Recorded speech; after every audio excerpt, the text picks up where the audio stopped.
The OPM data breach in 2015 is a stark reminder of the risks posed by inadequate cybersecurity practices.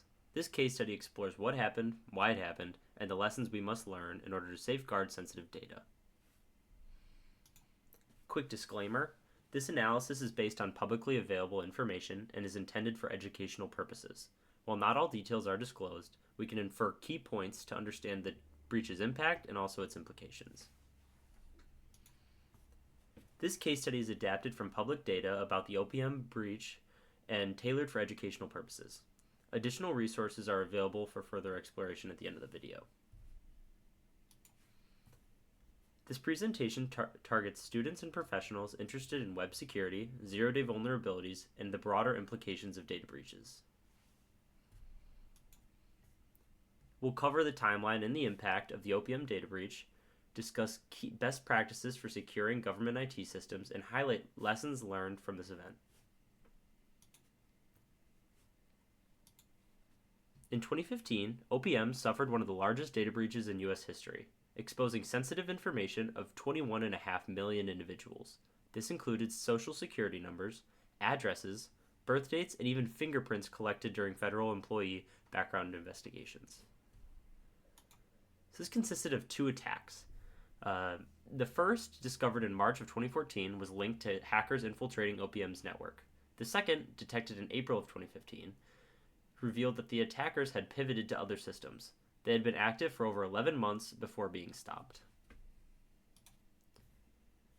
The attackers infiltrated the network in March of 2014. Key points include a disclosed breach by USIS in June 2014, a key point breach in September, and a pivot to the Department of Interior in December. OPM didn't detect and expel the attackers until April of 2015.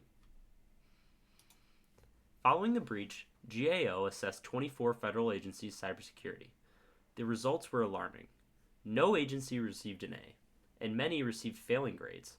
The findings underscored the need for urgent improvement in federal cybersecurity practices. The breach revealed systemic flaws, including poor cyber hygiene, weak leadership, and a lack of accountability.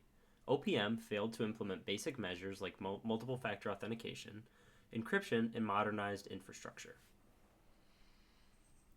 Key security lapses included outdated systems, the absence of network controls, and critical databases left unencrypted. These weaknesses amplified the breach's impact and highlighted areas in desperate need of reform. The breach prompted widespread changes, including stronger multi-factor authentication, encryption, and continuous monitoring. It also catalyzed legislative action, increasing funding for federal cybersecurity and improving interagency threat intelligence sharing. The discussion questions are an opportunity for you guys to pause the video and ponder the questions. So first, what did OPM breach teach us about attacker patience and the need for persistent monitoring? How can we ensure networks are clean and expel attackers effectively? What lessons were learned about leadership and accountability in cybersecurity? How did the breach influence federal policies on data protection and threat intelligence? What changes were prompted by the breach in federal cybersecurity policies? For further exploration, refer to the listed resources.